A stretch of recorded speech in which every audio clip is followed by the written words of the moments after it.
ಸರ್ಕಾರಿ ಮಟ್ಟದಲ್ಲಿ ಕರ್ನಾಟಕ ರಾಜ್ಯ ಸರ್ಕಾರದ ಸರ್ಕಾರಿ ಮಟ್ಟದಲ್ಲಿ ಆಚರಿಸುವಂಥ ಒಂದು ಪರಂಪರೆಯನ್ನು ಈಗ ಇತ್ತೀಚಿನ ವರ್ಷಗಳಲ್ಲಿ ಸರ್ಕಾರ ಮಾಡ್ತಾಯಿದೆ.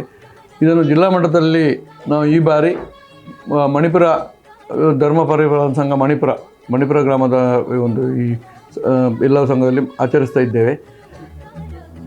ನಾರಾಯಣ ಗುರುಗಳ ತತ್ವ ಧ್ಯೇಯ ಉದ್ದೇಶಗಳು ಎಲ್ಲರಿಗೂ ಗೊತ್ತಿದೆ. ಅವರ ಏನು ಧ್ಯೇಯ ಉದ್ದೇಶಗಳು ಅದು ಸರ್ವಕಾಲೀನ. ಈಗಂತೂ ಈಗಿನ ಪರಿಸರದಂತೂ ಅವರ ಏನು ಒಂದೇ ದೇವರು, ಒಂದೇ ಮತ, ಒಂದೇ ಧರ್ಮ, ಇದು ಅತ್ಯಗತ್ಯವಾದ ಒಂದು ಸಂದೇಶವಾಗಿದೆ. ಈ ಒಂದು ಕಾರ್ಯಕ್ರಮದಲ್ಲಿ ನಮ್ಮೆಲ್ಲ ಸಮಾಜ ಬಂಧುಗಳು ಖಾಲಿ ಬಿಲ್ಲವರಷ್ಟೇ ಅಲ್ಲ, ನಾರಾಯಣ ಗುರುಗಳು ಖಾಲಿ ಬಿಲ್ಲವ ಜಾತಿಗಷ್ಟೇ ಸೀಮಿತವಲ್ಲ. ಎಲ್ಲ ಏನು ಹಿಂದುಳಿದ ವರ್ಗಗಳ ಜನರಿದ್ದಾರೆ, ಶೋಷಿತ ವರ್ಗದವರು ಯಾರಿದ್ದಾರೆ ಎಲ್ಲರಿಗೂ ಕೂಡ ನಾರಾಯಣ ಗುರುಗಳು ಪೂಜನೀಯರು. ಯಾಕಂತೇಳಿದರೆ ಅವರು ಖಾಲಿ ಒಂದು ಜಾತಿಗೆ ಸೀಮಿತವಾಗಿ ಖಂಡಿತವಾಗಿಯೂ ಇಲ್ಲ.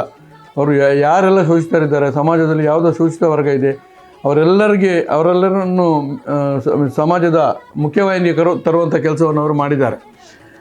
ಆದ್ದರಿಂದ ಈ ಒಂದು ನಾರಾಯಣ ಗುರು ಜಯಂತಿಯ ಆಚರಣೆ ಸಮಾರಂಭಕ್ಕೆ ತಾವೆಲ್ಲರೂ ಕೂಡ ಬರಬೇಕು ಮತ್ತು ತಮ್ಮ ಸಹಕಾರಗಳನ್ನು ನೀಡಬೇಕಂತ ತಮ್ಮಲ್ಲಿ ಕಳಕಳಿಯಿಂದ ನಾವು ವಿನಂತಿಸ್ತಾ ಇದ್ದೇವೆ.